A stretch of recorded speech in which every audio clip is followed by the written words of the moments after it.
My name is Matthew. I'm an alcoholic. I'm going to set this here. It doesn't mean nothing. I'll stop whenever I get done, whatever time that is. Hopefully by 8. Might be here alone if not. It's good to be here. Thank you for the introduction. And I've got a couple of things to get out of the way, I guess. I've got a home group. It's this group, as Blake said. I've been a member of this group the whole time I've been sober. It was the first meeting I ever came to, was this meeting. And I fell in love with it that first night. And something about this place. I was actually raised in this church, so it seemed fitting to come back to this place. Growing up, neither one of us realized I was going to be in this room, I don't think. The people that were members of AA didn't know, and I didn't know certainly when I was running around. But one of my earliest memories of Alcoholics Anonymous actually was the youth, and the AA group actually shared the same meeting space for a little while. And we had like the AA podium down there in the youth room, and I just thought it was the funniest thing ever that there was an Alcoholics Anonymous sign, and how awful that lifestyle must be for somebody to have to live. And God has a sense of humor. I've got a sponsor, and I'm current with that sponsor. I'm sponsored actively by him. What that means is he knows everything there is to know about me, my whole life. Sometimes I'm better at using them than other times. Sometimes I have this novel idea, like I can do things on my own sometimes and make decisions on my own, and I'll call them like after I've made decisions. That's always not a good order of operations. I've started trying something new where I try praying before I call them. That seems to cut out a lot of the phone calls. But I enjoy having him as a sponsor, and I've enjoyed working with him over the years, and I sponsor other men in the program. I have a sobriety date. It's December 29th of 2011. It's real close to New Year's Eve. Wasn't my fault. I didn't want to go at that point in time. I would have liked to have gone after the holiday, but it wasn't my fault. I was locked up, so didn't have much choice in the matter at the time. But it is what it is. I did have to change it a couple of times. I'll get into that later. But it's a funny story with that. It wasn't funny at the time. It's funny now, I think. Time plus tragedy equals comedy. But I'll just get right into it. I wasn't born in North Carolina. I was born in Virginia. But I got down here as quick as I could, and I got to North Carolina in Moore County, actually, before I turned 2. And so I don't ever remember not living here. I've lived here my whole life, and as far as I'm concerned, and in Moore County the whole time, too. And I'm the oldest of 4 kids. My parents are still together to this day. I was raised in the church, this church, like I said, and all that means is that I was a guy that was raised with good morals. I was raised knowing right from wrong. I had good models in my life, in my parents, my grandparents, the people that I went to church with, good role models to emulate of what a person should and ought to do in life, what a man should be in life, and I didn't do any of that stuff.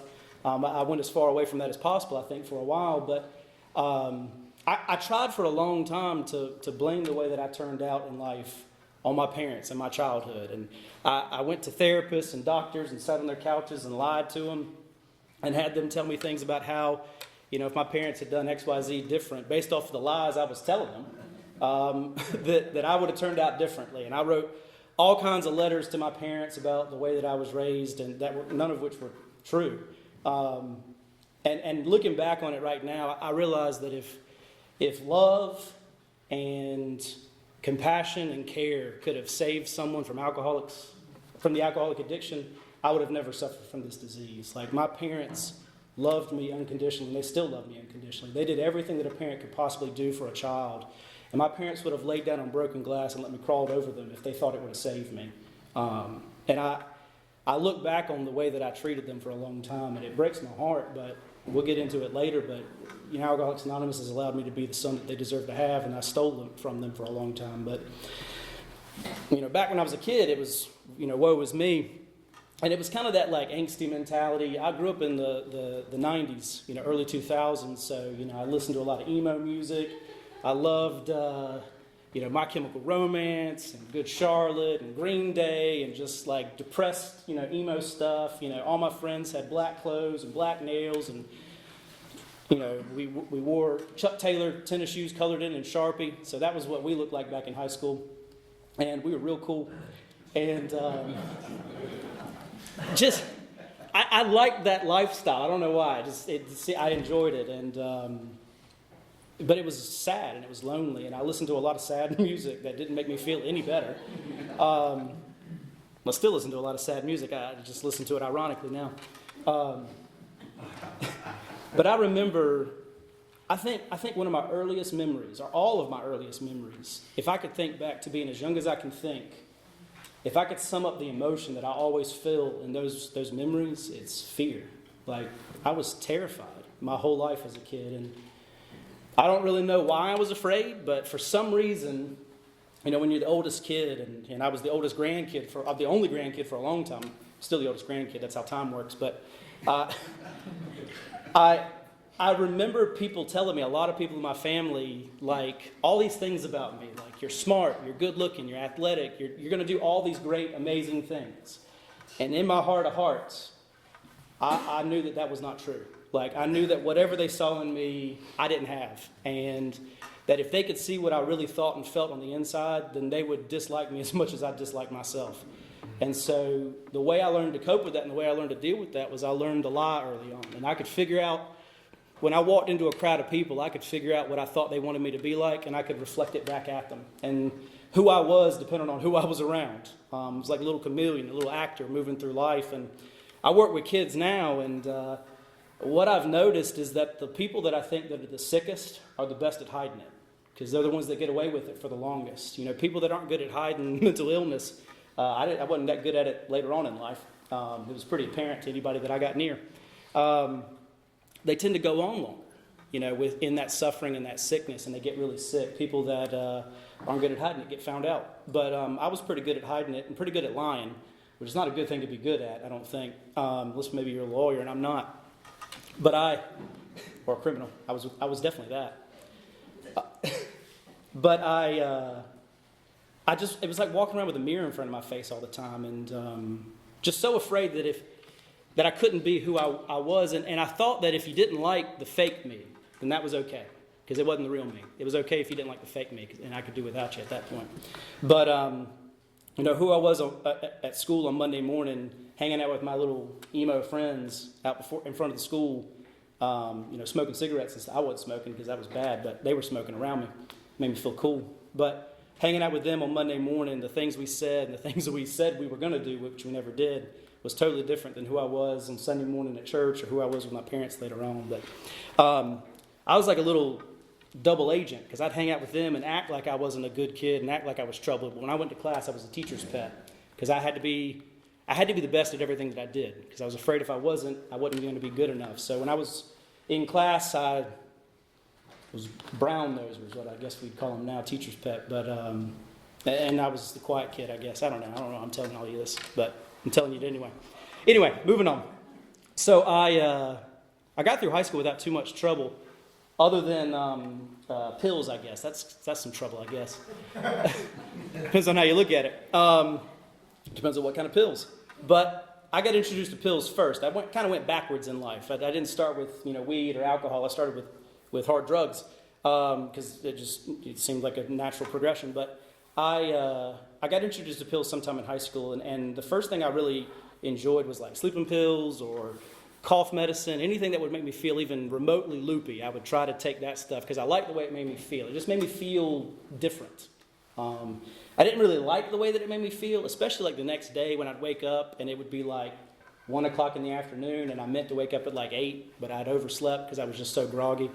And it felt like I hadn't drank any water in like 3 days, the way it kind of felt, and I was just miserable.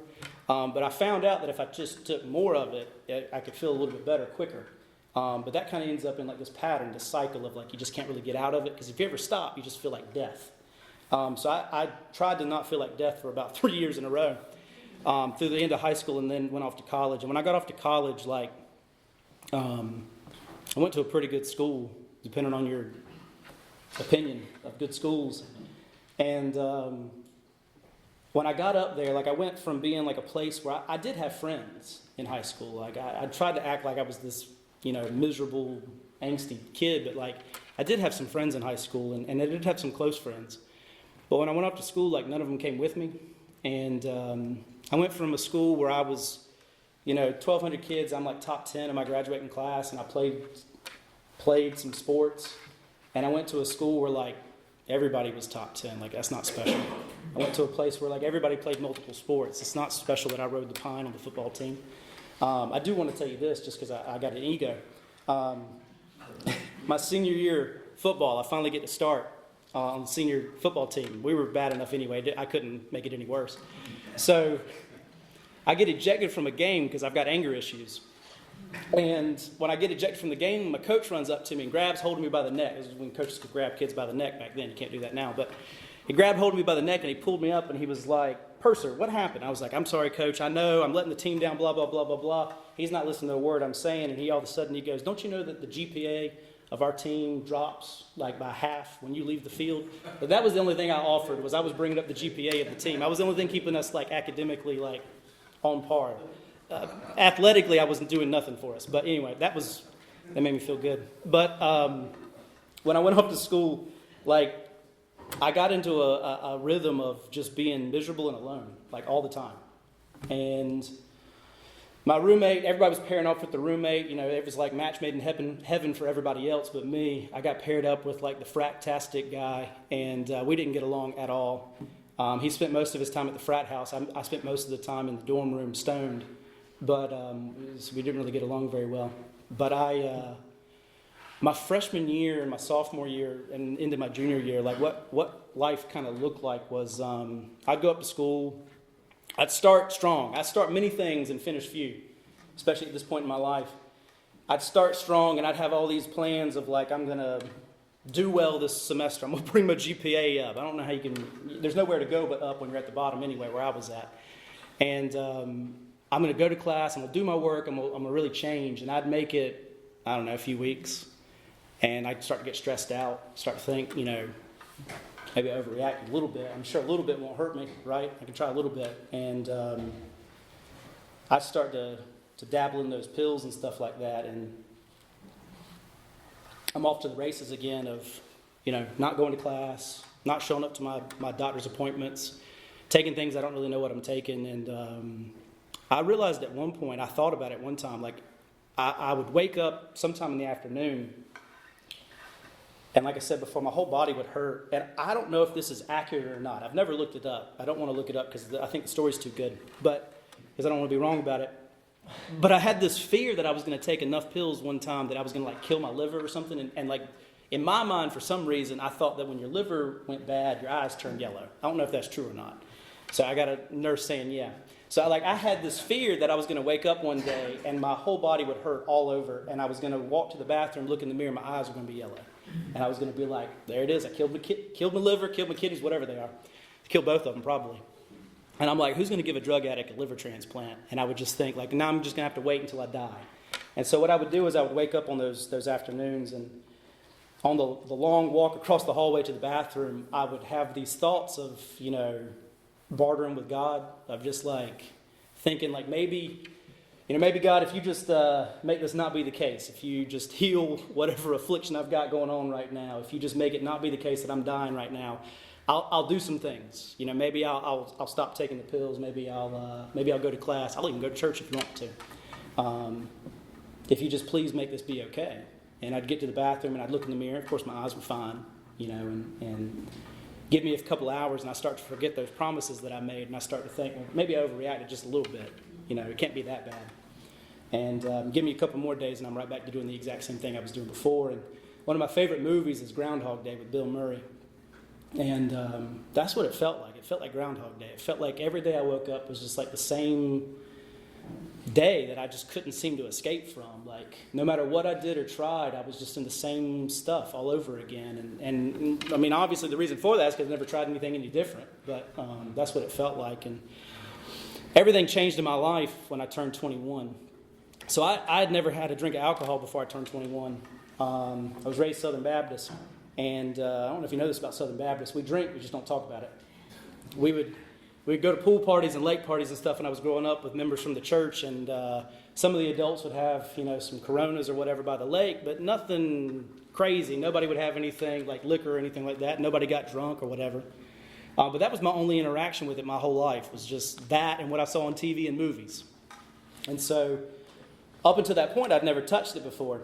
And on my 21st birthday, I get this thought in my head, well, like, when you turn 21, what are you supposed to do? You got to go get a drink, right? Everybody's got to go get a drink on their 21st birthday.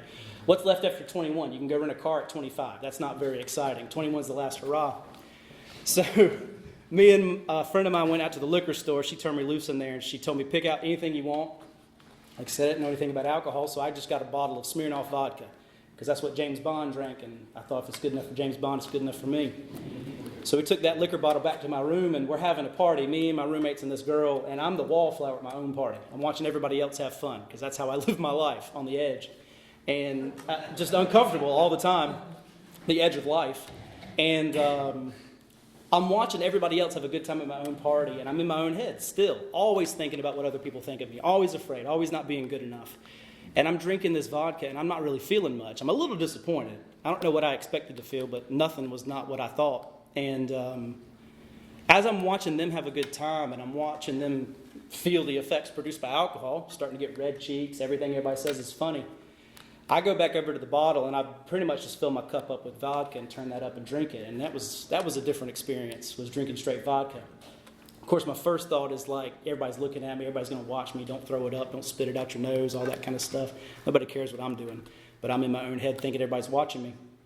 But I get enough in me that I start to feel something in my stomach. And the way I describe it, thinking back to it, like, I heard a speaker say one time, so I don't know if it's the same for the girls, but it's definitely for the guys. It's kind of like the first time you kiss a girl. It's like you don't really know what you did. You hope you did it right, and you can't wait to do it again. Like, that's the way it felt the first time I took a drink. Like, I remember it still to this day. I can remember standing in that dorm room. I remember what that room smelled like with that vodka in there. And the first big gulp of vodka I got down in my stomach, I could feel this warmth in like the pit of my stomach. And within moments of drinking it, I could feel it spreading out from the tips of my toes to the top of my head. And like every hair on my body was standing on end. And within 15 minutes of like my first big gulp of vodka, like I didn't care about anything else on this earth except for how good I felt.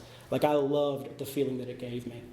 And like what I thought in my mind was like when I went and did things out in public, like when I would go to work and I would see other people like taking their kids to school and like they just seemed like, or people showing up to work that didn't look like death like I looked like, or people just showing up to school on time. Like the look other people seemed to have on their faces, like they just could handle life. Like that's what I thought that they felt like all the time was in that moment. That the feeling that I felt that alcohol gave me was what they felt all the time. Because I finally, for the first time, felt like I got life. And I didn't care about anything else that anybody thought of me ever, from that moment pretty much until I stopped drinking. As long as I had alcohol, not only did I not care what you thought, and I didn't think that I was worse than you, if I got enough in me, I'd start to think that I was better than you. But like that night, I loved the way it made me feel. And the rest of the night was fine. Nothing terrible happened. The police weren't called. I didn't black out and do or say anything ridiculous. That wouldn't always be my policy when I drank in the future, but it was that night. And I remember laying in bed that night, looking up at the ceiling, and like it was like being a kid on Christmas Eve. Like I could not wait to wake up tomorrow and do it all over again, because I knew in my heart that I was going to do that every chance I got from then on out. And I had used pills for a long time. I know you were starting to wonder what meeting we were at tonight earlier, but like I used pills for a very long time. But when I got alcohol, and as long as I had alcohol, that was all I cared about. Like alcohol was my one true love from the pit of my heart. I loved it from the first moment I tried it until it stopped working. And so for a long time I used it. Unfortunately for me, it was a lot harder for me to hide the alcohol than it was to hide the other stuff, because I pretty much had been like in a stupor since the time I was like 15. So when I was high, people were just like, no, that's just how he is. He's always like that. But when I was drunk, they were like, something's definitely wrong with that dude. So pills were easier to hide, especially when I went home. But when I wasn't home, I used to go home every weekend because I was just so whatever. But as soon as I started drinking, my parents had to beg me to come back home because I'm like, nah, I can stay up here. Got some work to do. I got a lab partner to work with. His name is Evan Williams. But I went back to the liquor store the next day and I got 2 more bottles and I drank them both by myself, and I was pretty much off to the races from then on out. And I drank every day, like it was nothing. Like there was nothing else that it really was pressing in my life at that point. School wasn't important. I did set some rules to start with, because like as I drank, like I started going to parties and things like that and joining like this kind of social life that college had to offer that I'd never been a part of really before in my life. And started to come out of my shell a lot and started to do a lot of social things that were just really cool, going to football games and enjoying football games and all that kind of stuff. You couldn't drink in the football games, but it was when at that time you couldn't. The student section was like, to get into it, you had to go up this little hill, and they would search you when you got up there. And of course, I mean, it's a college campus. You know how colleges are. You had to pour all your booze out when you got to the top of the hill. They'd pat you down and search for it. And like as you were walking up this hill, there is literally a river of like vodka and beer just pouring down the hill underneath you. It was the worst smell you've ever smelled in your life. That's what college smells like, I feel like. But because you haven't been. It's just 4 years of drinking.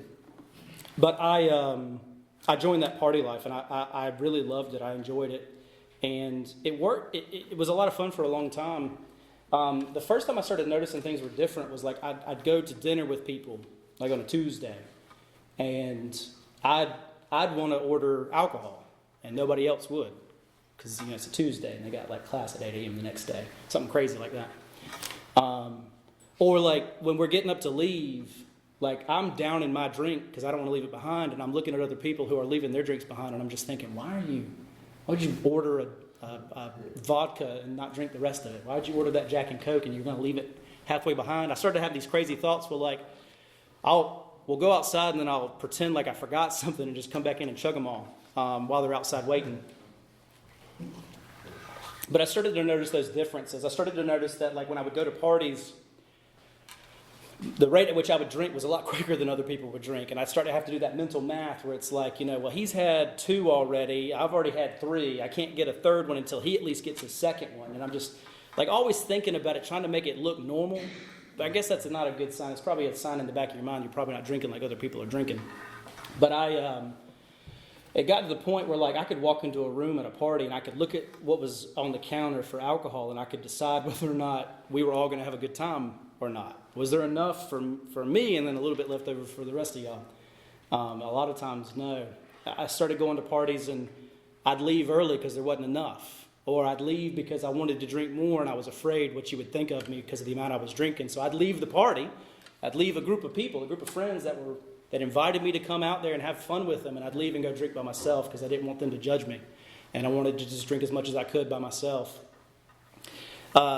I used to say I remember the first time I black out, but that's not how blackouts work. And so I remember going to this party with my roommate, and it was at his girlfriend's house, and we were there and had a good time and all this kind of stuff, and we were leaving to go back to the apartment. And I remember leaving. I remember stopping drinking. And I remember we were halfway back to the apartment, and then there's nothing. Like, I just don't remember anything after that. Like, my last thought was in the car driving down the highway. I wasn't driving. He was driving. Neither one of us should have been driving, but I feel like it's important to know that I was not the one driving. I wasn't the one guilty of DUI at that point. And I woke up the next morning, and I didn't remember how I'd gotten back to the apartment. And I remember thinking, that's crazy. That's weird. Why is that like that? And my roommates were like, do you know what you said last night? Do you know what you did last night? I'm like, nah, I don't know what I did last night. What happened last night? And they told me all these crazy stories about the things that I did and said. I often think that like normal people, when they drink so much that they pass out. And that's like a defense mechanism. Like they're not up walking around doing stupid stuff. I did not have that defense mechanism. When I drink enough, I black out and I continue to wander around on autopilot and say everything that comes to my mind, apparently, and then get told about it the next day. Why I need to remember it when everybody will tell you about it. But I remember thinking that wasn't that big of a deal, and my roommates thought it was funny. It was funny that time. It might have been funny the next time. It might have been funny the next time, but it certainly wasn't funny after a while. At a certain point, it starts to lose its charm. The drunken escapades. At a certain point, it's not so funny anymore when like your roommates can't invite their girlfriends over because they don't know what state I'm going to be in when they get there. It's not so fun anymore when your roommates would rather stay off campus with friends than they would stay in the own apartment that they're paying for too. They got to the point where like I had one roommate that I had 3 roommates. 2 of them had girlfriends on campus, so they spent a lot of time at those girlfriends' houses. But the 3rd roommate, he lived out of state. Poor guy couldn't get away. And so, a lot of crazy things happened. one night I blacked out, I guess, and I guess he called the police or called EMS. I'm not really sure what happened. I know I woke up handcuffed in a hospital bed, which is not a fun place to wake up, handcuffed or otherwise. But I woke up, I had no shirt, I had a pair of pants on that were covered in blood, and my mouth hurt really bad, and I didn't know what had happened. And so then I had to walk back. It was the middle of winter too. I had to walk back from the hospital to my dorm, which is about 3 blocks away. I got a hospital gown on with no shirt. Luckily I had pants, no shoes, no keys, no wallet, and I'm banging on the dorm room door trying to get somebody to let me into this place. And I looked like I just escaped from an insane asylum, which was not too far from the truth. But when I get back into that room, my first thought is, and the whole way I'm walking home, my first thought is not like, oh my God, this is embarrassing. This is awful. I need to watch what I'm doing in life. I need to readjust. My first thought was like, how dare he do that to me? And that was what my life looked like for the next couple of years. I started getting in trouble with the school because they don't like it when the police get called to the same dorm every other weekend. So I started getting into a lot of trouble. I'm dating this girl, and things aren't good at all. She doesn't know a lot of what's going on. She knows enough. But I'm just miserable. And eventually I get kicked out of school. They weren't good at baseball. I was on strike 4 or something like that. But I had to go meet with this dean. And the dean, his whole job was to talk to students about substance abuse. That was his title of some kind. And I go and meet with this guy. And I don't remember a lot of what was said, but I do remember this one thing that he told me. He was trying to scare me. He told me that the average age of death for an active alcoholic is 50, is what he said. And he kind of threw that out there on the table, let it sit there like that was some powerful message that he was telling me. Probably is pretty powerful to normal people. But to me, it was actually a relief. I remember distinctly thinking my God, 50 years with alcohol sounds pretty good compared to 80 years without it. I'll take that trade all day. And ended up, the last time I drank was not my sobriety date, but it was the last time I did drink. I had gotten in a lot of trouble over the summer. My parents made me come to some AA meetings. I kind of did I didn't do anything, is really what it is. I showed up to a meeting, but that was it. I didn't do anything else. I'd pick up some random chip, take it home to my mom. I'm like, here's a 90-day chip. She's like, that's wonderful, son. That you got 90 days when you've been going to meetings for 2 weeks. That's awesome. She knew that I was just, full of it. But I did meet who became my future sponsor at that point. But I really didn't do anything other than that. And the girlfriend at the time, I was telling her all these things about how we could never drink ever again. I'm already controlling things. Truth be told, I never really had girlfriends back at that time, or friends, honestly. I had hostage situations is what I really had. Just people that were emotionally trapped in my orbit that could not get away. It was really what life ended up being at that point. But I go back to school for a couple of weeks. I'm not drinking much. And my mom is actually taking me to and from school for the most part. I'm not allowed to be at school by myself anymore. They don't trust me. I don't know why. So my mom's taking me back to school every single day. And on the way up to school, sometimes we'd make it to about Pittsburgh before I have to get out and throw up on the side of the road because I'm so sick from the night before. The doctors had actually put me on Antabuse at that point. Somebody told me a couple of weeks ago I was too old for Antabuse. I was like, you should tell my doctor that because he certainly put me on it. And what Antabuse is it's kind of like Suboxone, except it just makes you violently ill when you drink, horrifically ill. And what I can tell you about Antabuse is it will not arrest alcoholism because I still drink on it anyway. It makes you miserable. It makes you want to die. But it didn't stop me from drinking at all. It just made me think about it real hard and still do it. But I'm up at school, and I don't remember how I was able to stay on campus at this point. But I was staying on campus, and I remember getting a bottle of vodka. I wasn't drinking Smirnoff anymore. That was too expensive. It's not real expensive, but if you don't have a job, everything's expensive. And so I was drinking Aristocrat at this point, and I loved Aristocrat. I don't know why. My mom swore I was drinking Paint Thing. So I remember getting a handle of Aristocrat. I took that little white thing out of the top of it, whatever that thing is, the restrictor plate or something, whatever it is in there, aerated like wine. So I took that thing out, And I drew a line. I had all these gimmicks to try to like not drink too much, because when I drank, like, I just drank everything. Like, as soon as I started drinking, I drank everything in sight. There was no stopping me. And so I put a line on the bottle. That was my defense mechanism, was a line of Sharpie on the side of the bottle. Drink to here. That's where I'm going to stop. And it was a generous line. But I remember putting the bottle up to my lips and then nothing. I don't remember anything after that. Just completely blacked out. And I woke up and from another blackout, and there was a police officer waiting for me to explain to me what had happened the night before. It wasn't good news. Spoilers. And I was not allowed to go back to the dorm. I was allowed to go home. It was actually the only place that I was allowed to go. And I get home, and a week later, I get served arrest warrants for what had happened in the blackout. And it wasn't anything horrific. I got drunk, kicked in the door. It was pretty horrific to the guy whose door it was. But luckily, I found out later. I didn't know what happened. I knew nothing. I was explained all of this after the fact, and I ended up meeting with him and the cops afterwards.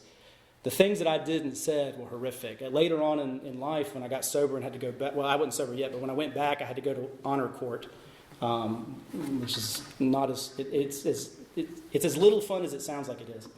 And I had to read the transcript of that night from the police body cam. Everything that I said some pretty horrific things to everybody involved. And it was embarrassing to have to relive all that. And just to hear those words come out of my mouth and realize that I said those things. And I did those things and have no memory of it. And but still have to accept the consequences of it. It felt like I was being punished for something somebody else did, because I don't even remember doing it. How can I be punished for something I don't remember doing? And it was the way it felt at the time. I'll tell you how, very harshly. So I ended up going home, and for the next few months, I'm living at home. I'm staying in the same bedroom that I grew up in. I had like a little colorful fan on the ceiling, nice little colorful carpet, like very elementary school. And I'm in a bunk bed with my 10-year-old little brother. That's a cool look. You can't bring a girl home to that. It's a bad look. And I don't even have a top bunk. I'm on bottom bunk. He's got top bunk. But that's where I'm living at 22 years old. And I'm going to work at a grocery store. There's nothing wrong with working at a grocery store. It was not where I wanted to work at that point in my life. I'm expelled from school. I was in my senior year. I had I was going to graduate in December. I had like 3 months left, and I couldn't make it. Tripped at the finish line. It's the story of my life.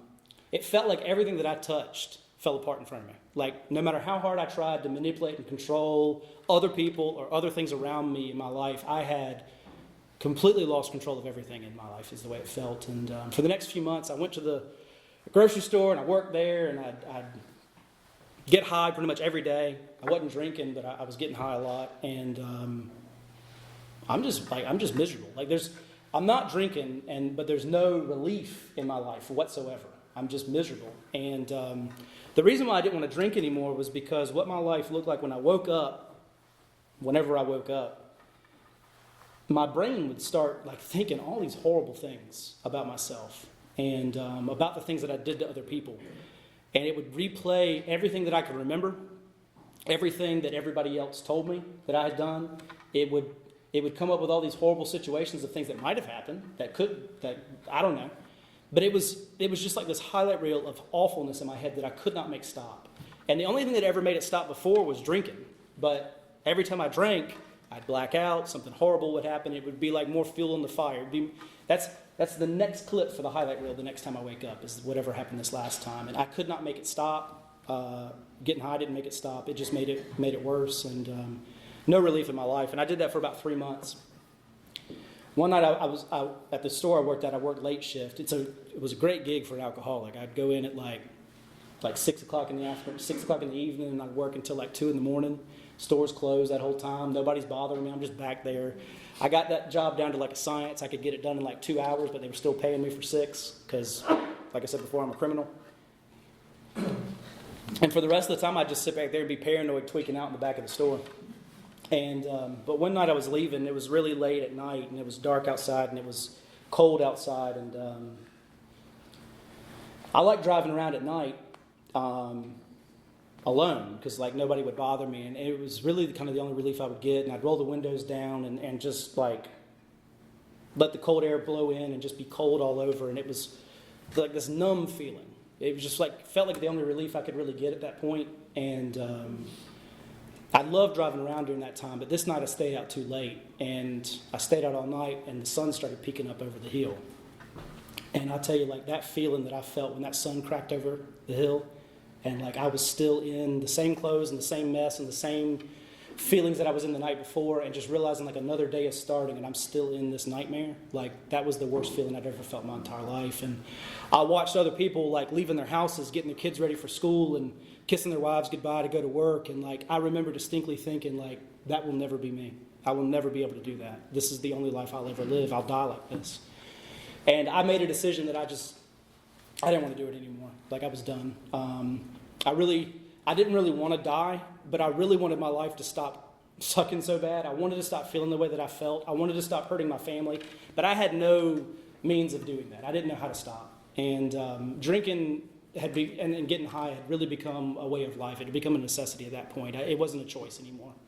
And really the only choice I had was to either get drunk again and take my chances, or just to take my own life and just be done with it. And so I got home and I took everything in that house that I thought might kill me, and I laid down in bed with no intention of waking up. And I had made attempts in my life before up until that point, driving cars crazy and wrecking them. And I was driving my car one time and spun it out, and I literally like parked my car between two pine trees. Like, I couldn't even open the door. I was so close to one of them. And I didn't think anything of it. I had slit my wrist before, and my emo phase came back. I was a bad cutter too. But like those all were kind of somewhat attention-seeking. I don't think if I really thought it through, I really wanted to die back then. I was more like the Tom Sawyer kind of thought, like I want to be at my own funeral watching other people be sad, but not realizing that I'm going to be dead and I can't witness it. So, but this time, like I didn't want to wake up anymore. And just to break the tension, because it's a little tense in here right now, I used to go to detox all the time with Chuck. And the two of us have heard each other's stories probably 1,000 times over. And he used to always tease me. My degree was chemistry when I was in school. And he would always make the joke, chemistry major couldn't even poison himself. Which is a terrible joke, but it is kind of funny. In my defense, my GPA was terrible. So, and I didn't go to class. But what I felt that night, or that day laying in that bed, two things. One, we talk about in Alcoholics Anonymous what drives our condition is our selfishness and self-centeredness. My selfishness and self-centeredness is what drives my condition. And when I got to Alcoholics Anonymous, I didn't think that I was that selfish of a person until it was pointed out to me that, hey, like, didn't you try to kill yourself in your parents' house? Like, who's going to find you? I'd never even thought about that in that moment. All I cared about was me. And so, I don't care that my brother's going to find me dead in bed when he comes back there. But the other thing, too, is I felt something as I laid in that bed. Just a thought came to mind. The thought that I had was that as I was laying there kind of feeling myself fading away was that, like, I didn't really know what religion was right. I never didn't believe in God, and I was never mad at God. I never blamed God for the way that my life turned out, and I never doubted that God exists. I just thought that God would be better spent spending his time on other people that were not me, because I knew I couldn't do the things that I should have been able to do. But in that moment, I remember thinking, like, regardless of what religion's right about life, none of them say that bad people get good things in life. And I knew that I was not a good person, and I knew that there was nothing good waiting for me on the other side of this thing. And that scared me to death. And that was my last thought going out. I woke up 3 days later, and I was in the ICU at the hospital. Well, I'll take it back. I wasn't in the ICU. That was a recovered memory later. But I was in the psych ward, actually. And for like I don't know how many times, 5th time that year. Surprise, surprise. Groundhog Day all over again. But I was watching the TV, and the ball was dropping on New Year's Eve. And I remember thinking that, like, another year is starting, and I'm in detox again. Starting the year in detox, that's a strong start for a year. How about that for a New Year's resolution? But while I was up there, a guy from Alcoholics Anonymous came up there and do what we do. Like the people that are on that board that are carrying meetings to the detox every night of the week. Back then we did it 3 nights a week, and it just happened the night I was there, a guy came up there, and we sat around that table, and He did what we do today. He told his story. He didn't talk about me. I thought it was kind of selfish. I wanted to talk about me. Here I am in detox, boo-hooing over my troubles, and he wants to talk about himself. But what ended up happening was as I listened to that guy talk, for the first time in my life, when I listened to another human being talk, I identified. Like, I'd had a lot of people up until that point talk to me about drinking and drugging and all sorts of stuff. Doctors, nurses, lawyers, whatever, parents, preachers, all of them had all of this advice for what I could and should and ought to do in life. And I didn't identify with any of them, because I'm sitting there thinking, like, you're a person that's got a wife and a car and a job and all this kind of stuff, a mortgage payment. Like, what do you know about my life? Like, if you knew what it was like to be me, you wouldn't have all those things. Like, I don't. But here was a guy that wasn't like that. He talked about the way alcohol made him feel, and I identified with that. Even though the circumstances of our lives were different. And so I got honest with him about what my life looked like afterwards. Took him hostage for a few minutes, I think. And he got honest with me too. And he told me I was probably an alcoholic and I was probably beyond human aid, is what he told me. And I didn't need him to tell me that. I already knew that. But he offered me a piece of advice. He said, when you go back to your room tonight, why don't you thank God for helping you stay sober? And when you wake up tomorrow morning, why don't you ask him to do it again? And he said, you don't have to believe it, just do it. So I went back to my room, and staying sober didn't sound like fun. But I did want my life to stop being so horrible. And what I really wanted was time to go by faster in that place. I don't know if you've ever been locked up. It's awful. And I was only up there for a few days in a detox. I can't imagine what prison's like. But time seemed to drag on in that place. And I didn't sleep very well when I was in there. And so what I wanted more than anything was just to be able to fall asleep. But I leaned up against the side of my bed, and I said a prayer. I said, God, please just help me. And that's probably the most honest prayer I could have said in that moment. I didn't ask for anything else. I didn't barter with God like I was always used to bartering with God. And I laid down in bed and I fell asleep. And I'm not a guy that gets all choked up about miracles happen. And every time somebody gets up and says something about some miracle happening, whatever, I kind of roll my eyes a little bit. I'm just cynical like that. I don't know why. And so it may not mean much to anybody else, but in that moment, being able to lay down in that bed and fall asleep, it meant a lot to me. It really felt like, and it still feels like today, it really felt like the first time that I honestly asked for something, and God answered that prayer and gave me exactly what I needed in that exact moment. And for a guy like me, it made me feel like maybe God would have something to do with me. Maybe I was worthy of having some attention and having some help. Maybe I wasn't just this hopeless lost case. And when I got out of detox, I went to an AA meeting and I found that guy and asked him would he help me, and he agreed to help me, and he took me through the steps of Alcoholics Anonymous. And I don't know that I wanted to stay sober. That sounded like an ordeal. But I was willing to try. And what my thought was is that if I would give it my best shot, one of two things was going to happen. Either it was going to work and I was going to stay sober, or it wasn't going to work. And when I started drinking again, 20 years later, when people were like, dude, you need to go to Alcoholics Anonymous and get some help, I wanted to be able to honestly say, I tried my best in my 20s and it just didn't work. I guess joke's on me, it worked and I got sober. But I tried my best, and early sobriety was not pleasant for me. I got to working with my sponsor for a few months. I started to clean my head out and started to get honest on accident. I may have slipped up and told him I was still smoking weed for a little while, and we may have had a conversation about how I probably needed to rethink what my sobriety date was, and that was an horrific thought. I didn't want to give up those 28 days I had, or whatever amount of time it was, which pales in comparison of honesty. But I eventually got over that resentment, and I picked up a new white chip, which is the reason why my sobriety date got pushed back a little bit. But it's nice that it's an honest date. And I tease him about it, but what actually happened in that conversation was he was like, it would be nice, you might want to consider being honest about your sobriety date. I don't think we actually said anything about a white chip. And he said, it would just kind of be awkward, 3, 4, 5 years from now, you have to go back and amend it, because you were dishonest back then. That would be uncomfortable, and that kind of resonated with me. So I changed it to the correct date, and I didn't lose any sleep over it, I guess. But I tried my best on the steps, and I guess about 6 months in, I realized it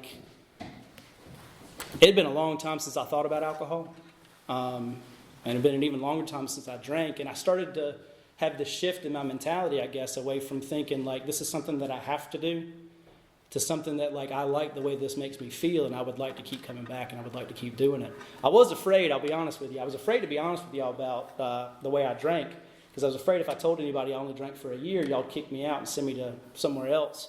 But I told my sponsor that, and he was like, dude, you're the worst case of untreated alcoholism I've ever seen in my life. You're right where you should be. That made me feel good, made me feel special. And then I heard him say that to about 5 other speakers after he said it to me. I didn't feel so special anymore. But it just made me realize that it doesn't matter how much I drank, how long I drank, or whatever. What really matters is what alcohol did for me and what it did to me. And it did an awful lot for me and to me for a long time. And when I heard other people talk about alcoholism, I identified 100% with it. Real quick, I'll tell you a couple of things. Next couple of years, I stayed sober for a while. I stole a lot of things from my employer while I was still drinking, and that was kind of weighing heavy on my heart for a while. And so I got with my sponsor, and we decided that I should probably go and make amends for stealing all this stuff. And so I prayed about it for a while. I got a sum of money together that I thought was accurate for whatever I had no idea what I'd stolen from the guy, but I just got a sum of money together that I thought was accurate. And I went to go try to make an appointment with him to discuss it, to make amends, pay restitution back, and all this kind of stuff. And when I go in there to try to make the appointment, he's like, well, come on in right now. And I'm like, I didn't really want to get fired today, but okay, we can do it right now. And so I went in there and I told him the truth. I told him I was an alcoholic. I told him I'd been sober in Alcoholics Anonymous for like 2 years at this point, and I told him I'd stolen a bunch of stuff from him. And I said, I have no idea what I stole, how much I stole, but this is the amount of money that's on my heart, and I've been praying about it. And it's not my money. It has to go back to you. It belongs to you. And I said, I'll take whatever consequence you think is fair, but the only consequence I don't want to take is I don't want to drink again. And I'm afraid if I don't pay this money back, I'm going to drink again, because it's really bothering me. And I also gave him a big book.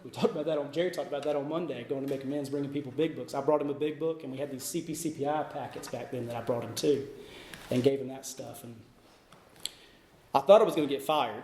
I was pretty confident about that. I wasn't sure if he's going to call the police on me or not, but I was prepared for that if he did. But what ended up happening was he shook my hand, and he told me how grateful he was that I trusted him to tell him that. And when I left that job, I ended up getting a promotion, not as a result of that, later on. But I ended up getting a promotion later. When I left that place to go to my career, he shook my hand when I left that place, and he said, if you ever need a job, you just call me. And it blows my mind that Alcoholics Anonymous can take somebody that's a liar, cheat, and a thief, that admits to stealing from you, to being a terrible employee, and can turn them into somebody halfway useful. And not only somebody halfway useful, somebody that's like an asset and trustworthy. And something else that happened, I wanted to go back to school after I graduated. I ended up going back to school to my undergrad. Had jumped through a lot of hoops. They didn't just let me back in there with open arms. I can't imagine why. I had to jump through a lot of hoops, go to a lot of counselors and stuff like that while I was up there. And when I get up there the first time, I go to meet with this counselor. She ends up leaving for some reason. I had nothing to do with that. And I come back the next week and I find out that counselor's gone. And I'm like, what? And she was nice. She was a nice counselor. They're like, don't worry, we got a replacement. And they tell me who the replacement is. It's Dr. Wendell. Now, Dr. Wendell, I knew that name. She was the person who got me kicked out the first time. She was in charge of the committee that had me expelled. And that was not good news, because the last time I was in this lady's office, I had to be escorted out by police. So it wasn't a good reunion to come back to. But I walked into that room, and I showed up to every meeting early. I ended up making amends to her as a result of going to that program with her. And at the end of that program, when I wanted to go to grad school after that, she actually wrote my letter of recommendation to go to grad school. Like, I went from being somebody that she had escorted off campus to somebody that she was recommended to go to graduate school. And that was really cool to end up with that. The last thing I'll say is this, like, all those things are nice. And as a result of all those things, a lot of things in my life happened. Like, because I was able to graduate and get a degree, and because I was involved in Alcoholics Anonymous, we were actually doing some CPCPI work, going to speak to an outside group. And I happened to mention that I had just graduated in my talk, because it was a big deal. Like, I was able to go back and graduate. And that I was looking for, I don't think I mentioned I was looking for a job. I just mentioned that I wanted to teach, is what I said in the talk. Lady come up to me after the meeting, and she said, what's your degree in? I told her, and she said, where do you want to work? And I said, anywhere that'll hire me. And she said, send me an application. I had a job 2 days later. She worked for Moore County Schools. So, like, I ended up getting a job because of that, too. I didn't show up expecting to get a job. Showed up doing Alcoholics Anonymous. walked away with a job by accident. Still there today. But the other thing I'll say is this, and to wrap it up, like I terrorized my family for a long time with the way that I acted and the way I treated them. I stole a big brother from my brothers and sisters for a long time. I stole a son from my parents that they deserved to have for a long time. I caused my parents to live in turmoil and chaos for a long time. I'd come home late at night and my dad would be still up and we'd get into fights because he was still up waiting on me. And I'd just be so mad about him staying up and waiting on me. And I know looking back on that, like he didn't stay up because he wanted to fight with me. He stayed up because he couldn't go to sleep not knowing where I was. Because he was afraid that the knock at the door, was it going to be me trying to get in because I've locked myself out again, or is it the police asking him to come identify the body? Like, we went from that to like now, if I don't see my parents for like 2 weeks, they're calling me like, you know, we miss you. Like, where you at? Come and see us. Like, let's come over. You know, if I went from being somebody that like my parents... Me and my dad had a conversation one day after I'd had this horrible fight with my mom. My dad looked at me and he said, you know you're tearing this family apart, right? And I knew that that was true. I go from that in life to being somebody that I talk to my brothers and sisters every single day today. Like whenever they have problems, they're applying to grad schools and stuff like that right now. Like I proofread their letters, their applications. Like that's a little thing, but that's cool. Like that they would reach out to me and ask me to do that. Like just being able to be a part of their lives today, instead of being somebody that they're terrified of like they used to be. Being somebody, I got a key to my parents' house. They don't think that I'm going to like run off there and steal the VCRs and pawn them. Not that anybody has a VCR anymore, but I think we actually do still. So, I don't know. Like, there's a lot of stuff involved in getting sober and staying sober, but those things are cool, but like the relationship that I have with my family and friends and my parents and my brothers and sisters today is night and day to what it used to be, and it's a powerful message that Alcoholics Anonymous reunites families and rebuilds relationships that are destroyed by alcoholism. And some people get sober without their families. I couldn't have imagined getting sober without mine. But it's been a wonderful journey and an amazing journey that I'm still on, and I'm grateful to this group and grateful to y'all, and appreciate y'all listening, and I'm out of time, so I'll sit down with that. Thank you.